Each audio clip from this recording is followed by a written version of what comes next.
o mercado brasileiro de transferências explodiu. Os clubes brasileiros quebraram o recorde e gastaram mais de R$1 bilhão nesta primeira janela internacional que se encerra amanhã.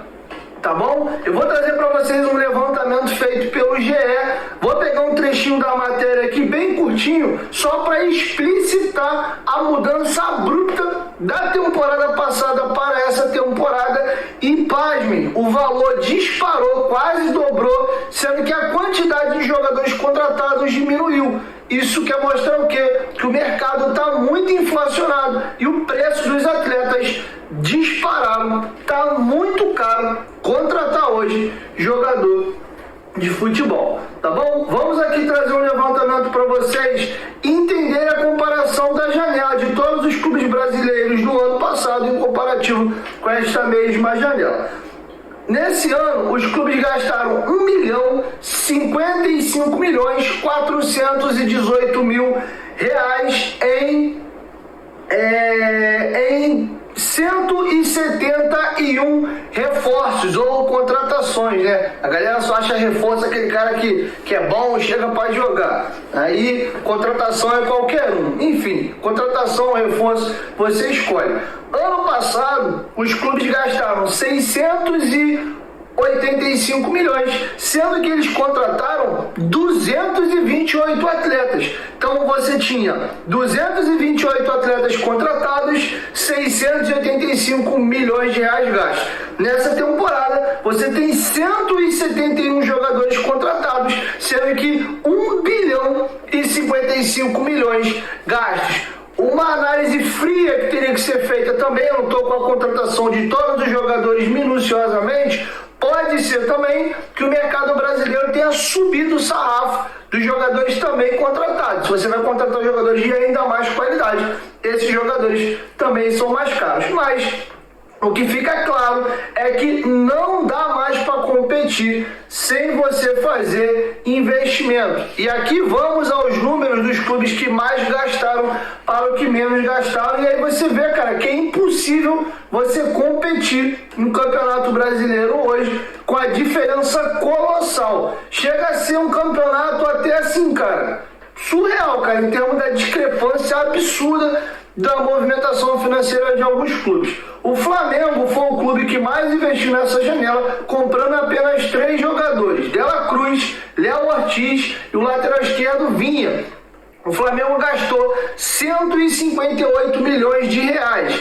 Esse levantamento feito pelo GE não consta comissionamento de empresário nem eventual luva. É só o valor pago de clube para clube, tá? Então essas cifras são ainda maiores. O segundo clube que mais gastou foi o Botafogo. O Botafogo gastou 131 milhões 724 mil reais. Diferente do Flamengo, o Botafogo contratou 10 jogadores. O Flamengo gastou mais que o Botafogo em apenas 3 atletas. O mais caro foi o Dela Cruz, pago 16 milhões de dólares à vista. Foi o que exigiu o River Plate. O Flamengo foi e pimba, pagou. O Corinthians ficou muito perto ali do Botafogo, na mesma quantidade de jogadores contratados, 10, 130 milhões 354. E o Vasco foi o quarto clube que mais gastou na janela, 120 milhões e 200 mil reais em 9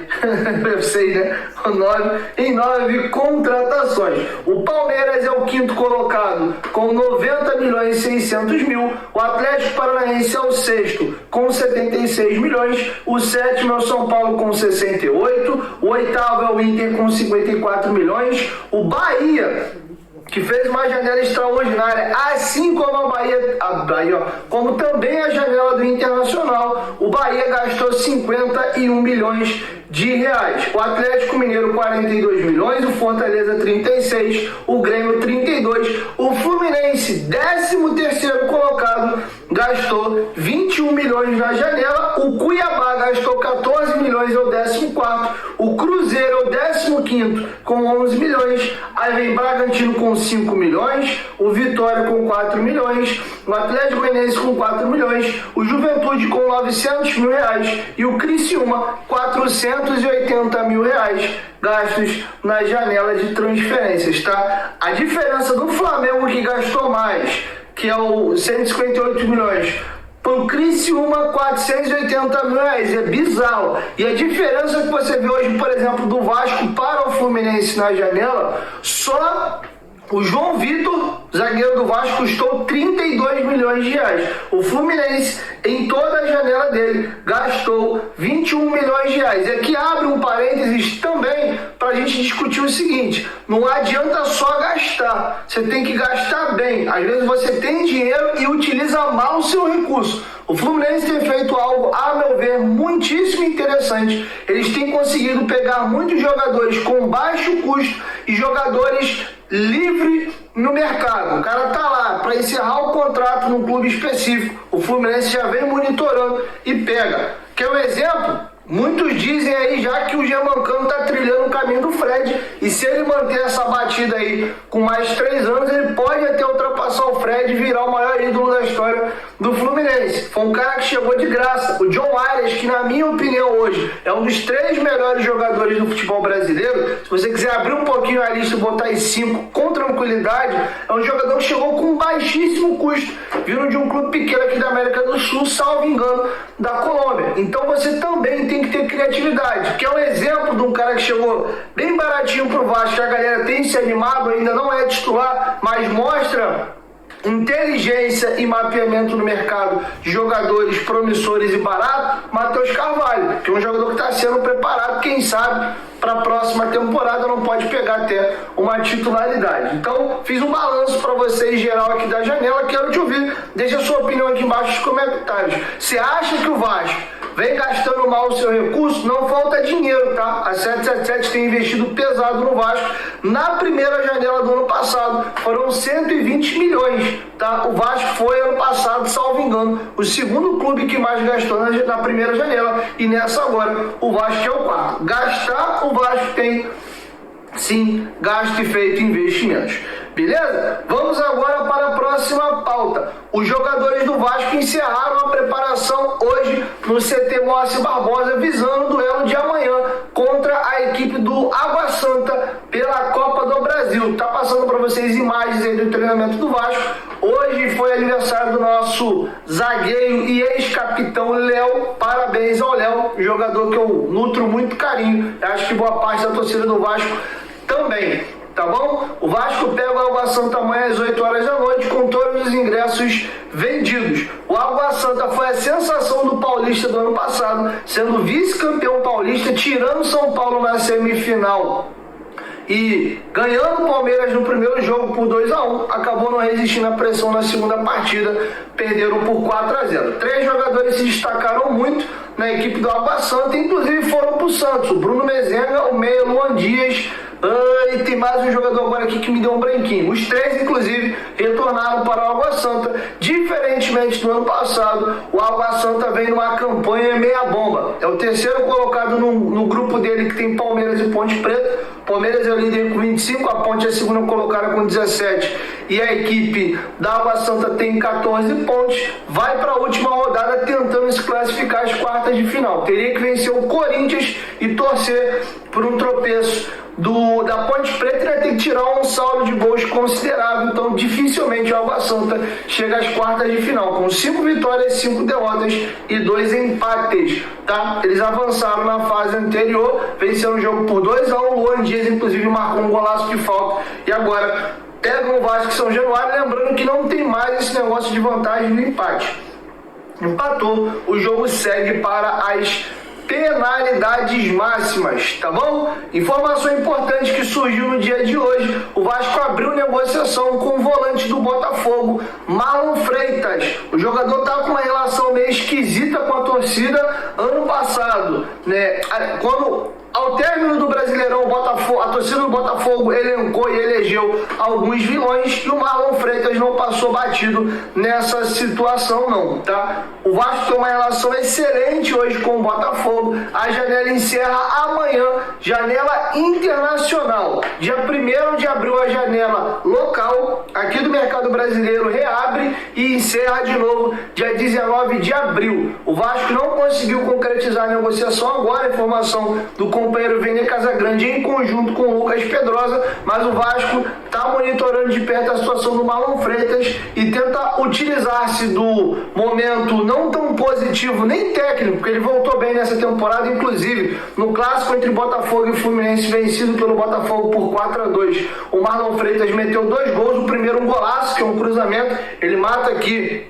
Muito bonito o gol, ele mata aqui a bola passando, a bola vem pra frente, ele dá uma cacetada e depois ele faz o gol de pênalti que sela a vitória da equipe do Botafogo. Ele tem 75 jogos com a camisa do Botafogo, 59 jogos como titular, 4 gols marcados e 5 assistências. Lembrando que ele é o primeiro volante, mas tem boa saída de jogo, chute de fora da área, joga também de segundo homem. Ele tem 367 bolas recuperadas, 76 interceptações, 55 faltas cometidas, 73% no acerto dos passes longos e 88% nos passes de maneira geral, tá? Esses dados foram levantados pelo SofaScore. O CEO do Botafogo, o Tairo Arruda, negou que a proposta do Vasco de fato tenha chegado. Uma coisa que eu aprendi com esse período que eu trabalho com informação, nem sempre você pode levar ao pé da letra o que dizem os dirigentes. Às vezes eles vão te negar uma situação que de fato está acontecendo para tentar tirar o foco de uma eventual negociação